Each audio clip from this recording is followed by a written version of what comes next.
इदं तु ते गुहात्मं प्रवक्ष्याम्यनसूयवे ज्ञानं विज्ञानं सहितं यज्ञात्वा मोक्षते शुभात्म।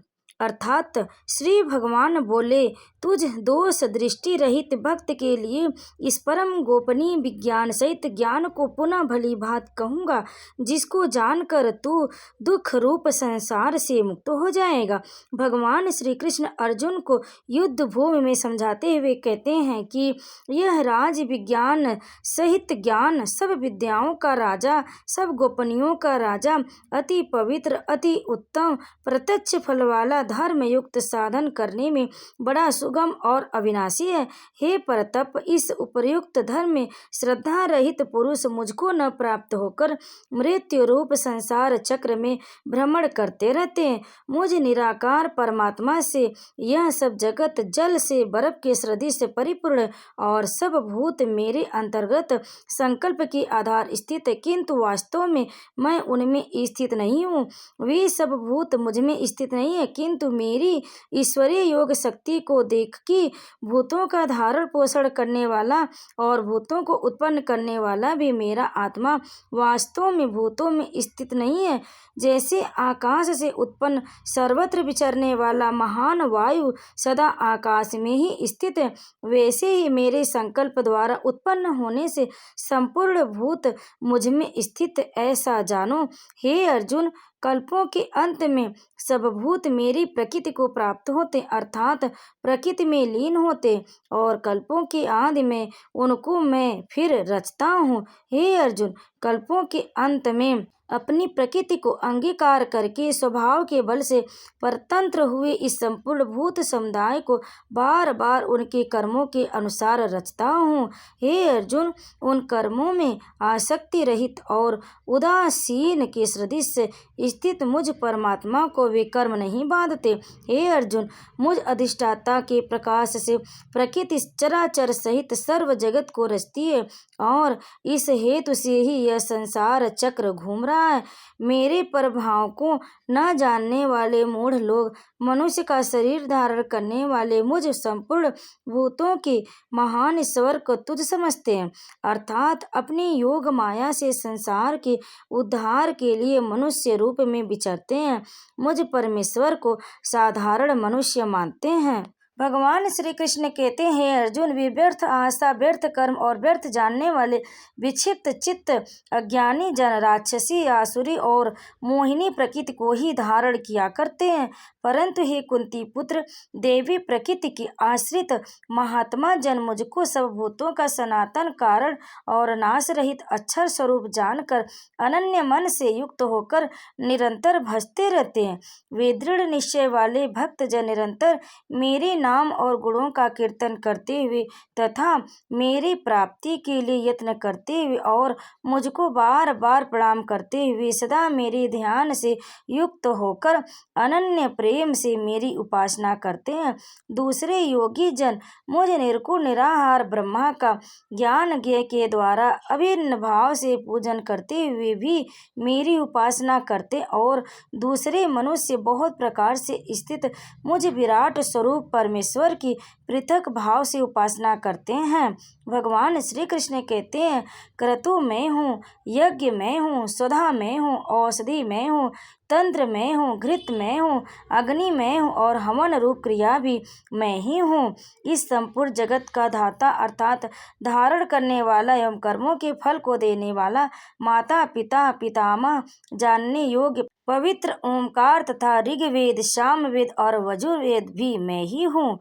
हे कुंती पुत्र नंदन, प्राप्त होने योग्य परम धाम, परर पोषण करने वाला, सबका स्वामी, शुभाशुभ का देखने वाला, सबका वास स्थान, शरण लेने योग्य, प्रत्युपकार न चाहकर हित करने वाला, सबके उत्पत्ति प्रलय का हेतु, स्थित का आधार, निधान और अविनाशी कारण ही मैं ही हूँ।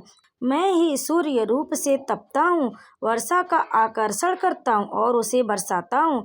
हे अर्जुन, मैं ही अमृत और मृत्यु हूँ और सत असत भी मैं ही हूँ। तीनों वेदों में विधान किए हुए सकाम कर्मों को करने वाले, सोम रस को पीने वाले पाप रहित पुरुष मुझको यज्ञ के द्वारा पूज कर स्वर्ग की प्राप्ति चाहते हैं।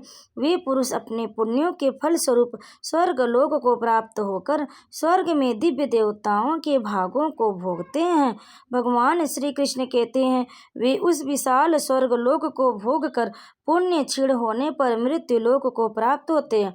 इस प्रकार स्वर्ग के साधन रूप तीनों वेदों में कहे हुए सकाम कर्म का आश्रय लेने वाले और भोगों की कामना वाले पुरुष बार बार आवागमन को प्राप्त होते, अर्थात पुण्य की प्रभाव से स्वर्ग में जाते हैं और पुण्य क्षीण होने पर मृत्यु लोक में आ जाते हैं। जो अनन्य प्रेमी भक्तजन मुझ परमेश्वर को निरंतर चिंतन करते हुए निष्काम भाव से भजते हैं, उन्हें नित्य निरंतर मेरा चिंतन करने वाले पुरुषों का योगक्षेम मैं स्वयं प्राप्त करता हूँ। हे अर्जुन, यद्यपि श्रद्धा से युक्त जो सकाम भक्त दूसरे देवताओं को पूजते हैं, वे भी मुझको ही पूजते हैं, किंतु उनका वह पूजन अविधि पूर्वक अर्थात अज्ञान पूर्वक है, क्योंकि संपूर्ण यज्ञों का भोक्ता और स्वामी भी मैं ही हूँ, परंतु वे मुझे परमेश्वर को तत्व से नहीं जानते, इसी से गिरते हैं अर्थात पुनर्जन्म को प्राप्त होते हैं। देवताओं को पूजने वाले देवताओं को प्राप्त होते, पितरों को पूजने वाले पितरों को प्राप्त होते, भूतों को पूजने वाले भूतों को प्राप्त होते और मेरा पूजन करने वाले भक्त मुझको ही प्राप्त होते। इसलिए मेरे भक्तों का पुनर्जन्म नहीं होता। जो कोई भक्त मेरे लिए प्रेम से पत्र पुष्प फल आदि अर्पण करता है, उस शुद्ध बुद्धि निष्काम प्रेमी भक्त का प्रेम पूर्वक अर्पण किया हुआ वह पत्र पुष्प आदि मैं सगुण रूप से प्रकट होकर प्रीति सहित खाता हूँ।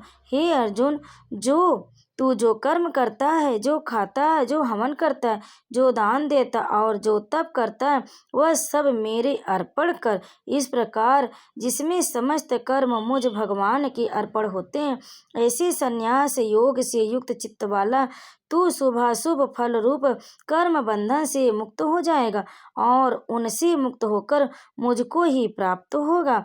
मैं सब भूतों में समभाव से व्यापक हूँ, न कोई मेरा अप्रिय है और न प्रिय है, परंतु जो भक्त मुझको प्रेम से भजते हैं वे मुझ में हैं और मैं भी उनमें प्रत्यक्ष प्रकट हूँ।